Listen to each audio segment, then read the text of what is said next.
हरियाणा और जम्मू कश्मीर में चुनाव संपन्न हो चुके हैं। एग्जिट पोल के नतीजे बता रहे हैं कि कांग्रेस सत्ता में वापसी करने जा रही है। हमारे साथ बातचीत करने के लिए उत्तर प्रदेश कांग्रेस कमेटी के प्रदेश अध्यक्ष अजय राय जी जुड़े हैं, हम उनसे बात करेंगे। अजय जी, एग्जिट पोल आपने देखा होगा, क्या लगता है आने वाले विधानसभा चुनाव पर इसका क्या असर पड़ेगा और क्या वजह रही कि जहां पर बीजेपी सबसे बड़ा दावा कर रही थी वहां से ही सत्ता से दूर होती दिखाई दे रही?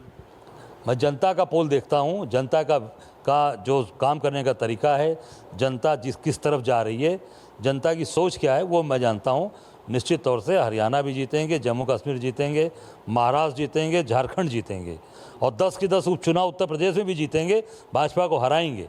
आम जनता उब चुकी है इनके कुकर्मों से, इनके जो काम करने के तरीके हैं, जो बंटवारे की राजनीति है, ये सबसे जनता उब चुकी है। जनता पूरी तरीके से कांग्रेस के साथ, हमारे नेता राहुल गांधी जी के साथ खड़ी है। 2014 में जहां पर हरियाणा में बीजेपी ने एक प्रचंड बहुमत के साथ हरियाणा में सरकार बनाई थी, अब वहां पर वो सत्ता से दूर हो रही है, दिख रहा जैसा कि एग्जिट पोल बता रहा है। क्या लगता है वहां के मुद्दे क्या रहे होंगे अजय जी? किन वजहों से जहां की जनता ने जो है एक दूसरी सरकार चुन रही है?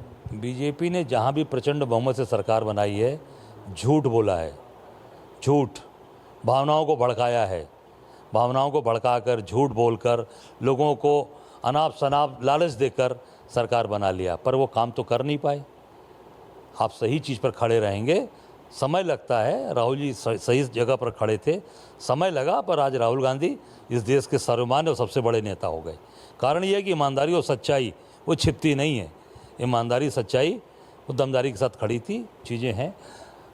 बीजेपी पूरी तरीके से हरियाणा में जो फ्लॉप होने का कारण है, पूरे देश में महंगाई रोक नहीं पाए, बेरोजगारी पे आप रोजगार दे नहीं पाए, लोगों को काम दे नहीं पाए। और अग्निवीर हरियाणा में हर 10वां आदमी सेना के अंदर है, सेना में जवान है, अधिकारी है, उससे लोग चिढ़ गए। सबसे बड़ा कारण किसान आंदोलन, किसान आंदोलन में आपने 700 किसानों की हत्या करा दी, न जाने उनके परिवार के कितने लोग गाँव में मर गए। जो हार्ट अटैक कर गया, जिसका जवान लड़का मरा, उसके बूढ़े माँ बाप गांव के अंदर मर गए बेचारे, हजारों कैजुअल्टीज़ हुई और किसानों को कोई सुविधा नहीं मिली। किसानों को प्रताड़ित किया आपने और हमेशा प्रताड़ना की कार्रवाई की, और जो बंटवारे का काम किया, झगड़े का काम किया, इसको इस देश की जनता कभी पसंद नहीं करती। देश की जनता प्रगति चाहती है, उन्नति चाहती है। आज इसलिए भाजपा को चुना था कि मोदी ने झूठे सपने दिखाए थे देश को, यही बनारस में झूठ बोला था। बहनों भाइयों, तो यहाँ खजूरी में लोगों ने बोला अच्छे दिन यही हैं। आज मैं कल गया था मिर्ज़ा मुराद के गांव में, जो 10 लोग मरे एक्सीडेंट में, वो घर पे उनके परिवार के लोग चावल और नमक खा रहे थे। आप देख सकते हैं जाके, कोई एक दिन काम करने गया था, कभी जाके स्टोरी करिए वहाँ, एक दिन काम करने गया, इसलिए कि दशहरा और दिवाली का त्यौहार आ रहा है, हम अपने माँ बाप को कुछ कमा के दे सकें। कल मेरे रोंगटे खड़े हो गए, पहला दिन काम करने गया और बच्चा 18 साल 20 साल मर गया। एक क्षेत्र पंचायत सदस्य, बीडीसी सदस्य, वो भी उस लेबर में मरा है, वो भी लेबर ही करने गया था। क्षेत्र पंचायत सदस्य जो ब्लॉक प्रमुख का चुनाव करता है, वो भी एक्सीडेंट में कल मर गया, उस दिन मरा है, परसों। सोचिए, काम, जनप्रतिनिधि भी दुर्घटना में मर रहे हैं, लेबर ही का काम कर रहे हैं, कोई काम ही नहीं बचा है। पूरा देश तबाह हो चुका है, त्रस्त हो चुका है। अब भारतीय जनता पार्टी जमींदोज होने वाली है, जमींदोज। अब 40 साल तक पता नहीं चलेगा कहाँ खड़े हैं। आप 40 साल की बात कर रहे हैं और यहाँ यूपी कैबिनेट मंत्री का दावा है कि 20 साल लगातार कांग्रेस पार्टी और समाजवादी पार्टी सत्ता से दूर रहने वाली। देखो, ऐसा है, उसको साबित कर दिया 24 में ना। आप उन कैबिनेट मंत्री से पूछिए कि 24 में कैसे इतनी सीटें आ गई। 80 में 80 आ रही थी ना, 80 में फिसड्डी हो गए। मोदी जी 6 राउंड घुटने के बल बैठ गए। घुटने के बल मतलब समझते हो ना, घुटने के बल मतलब ये नीचे बैठ गए। 6 राउंड ये बनारस की जनता ने बैठा दिया। तो अब इनका समय ख़त्म हो चुका है।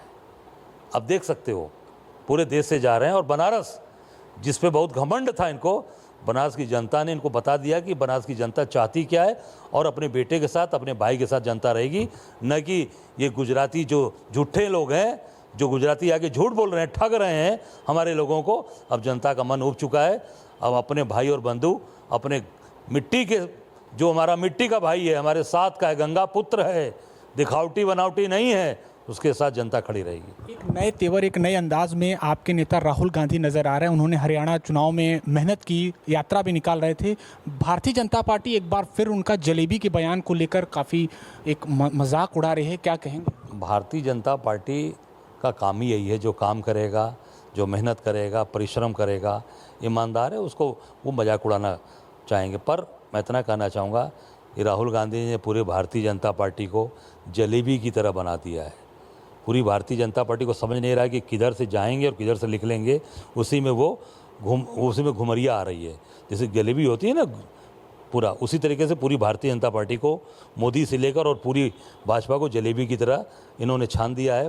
पूरी भारतीय जनता पार्टी जलेबी बन गई है। एक अंतिम सवाल, उत्तर प्रदेश में आपके द्वारा, समाजवादी पार्टी के द्वारा कानून व्यवस्था को लेकर सवाल उठाया जा रहा है, जबकि बीजेपी का कहना है कि क्या वजह है कि ज़्यादातर थानों पर जहां पर सुनवाई हो रही है, जहां पर लोग सुन रहे हैं, वहां पर 70% एप्लीकेशन यादव बनाम आ रहे हैं।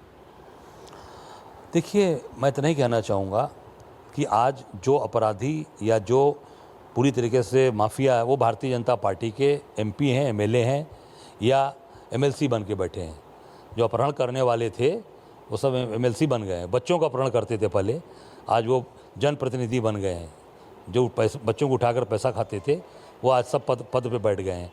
तो वो समझते हैं कि अब समझ सकते हैं कि जब सरकार में शामिल हो गए हैं तो सरकारी तंत्र उनके साथ काम कर रहा है और पूरे प्रदेश के अंदर भाजपा के लोग आज सरकारी तंत्र में बैठकर सारे ठीके सारे काम कर रहे हैं। अब वो सब लीगल हो गया है। ये प्रताड़ना की कार्रवाई हो रही है और जो अच्छे लोग हैं, काम करने वाले लोग हैं, उनको थाने में बैठाकर बैठाया जा रहा है, उनको प्रताड़ित किया जा रहा है, उनकी ज़मीन कब्जे कराई जा रही है। आपकी एक बड़ी परीक्षा होने जा रही है उत्तर प्रदेश उपचुनाव में भी, और आपने स्पष्ट कर दिया है कि शीर्ष नेतृत्व के बातचीत के आधार पर 5 सीटों पर लड़ेंगे। लेकिन समाजवादी पार्टी सांसद का कहना है कि कहीं ना कहीं 5 सीटों पर बात नहीं बन रही, वो 5 से अधिक पर लड़ेंगे समाजवादी पार्टी। देखिए, मेरा जो काम था मैंने प्रस्तावित अपने नेतृत्व को कर दिया है। निर्णय राष्ट्रीय नेतृत्व को करना है।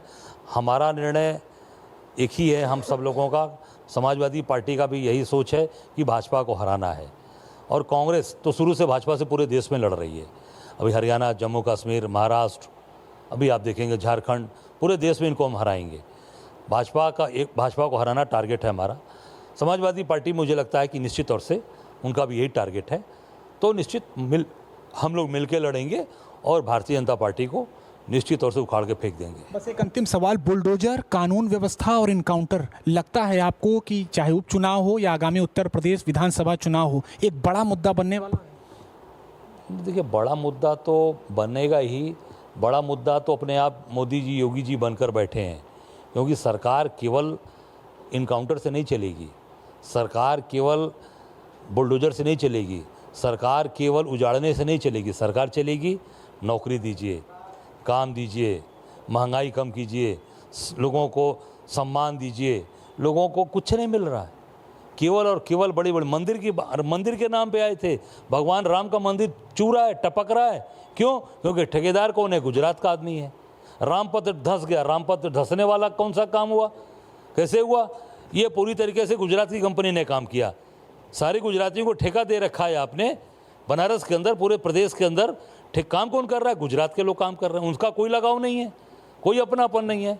तो मैं समझता हूँ कि ये जनता उब चुकी है और ये लोग खुद ही मुद्दा बन गए हैं। जनता इनको उखाड़ कर फेंकने वाली है। हमें इश्यूज़ पे लड़ना है, जनता के साथ खड़े रहना है। जहाँ फर्जी इनकाउंटर होगा, जहाँ घर गिराया जाएगा, जहाँ उजाड़ा जाएगा, वहाँ कांग्रेस पार्टी हजारा पूरी अंगद के पांव की तरह पैर धंसा के खड़े रहेंगे। बहुत शुक्रिया बातचीत के लिए। तो तमाम मुद्दों पर यूपी कांग्रेस प्रदेश अध्यक्ष अजय राय जी ने बेबाकी से बातचीत की। एबीपी गंगा, खबर आपकी, जुबान आपकी।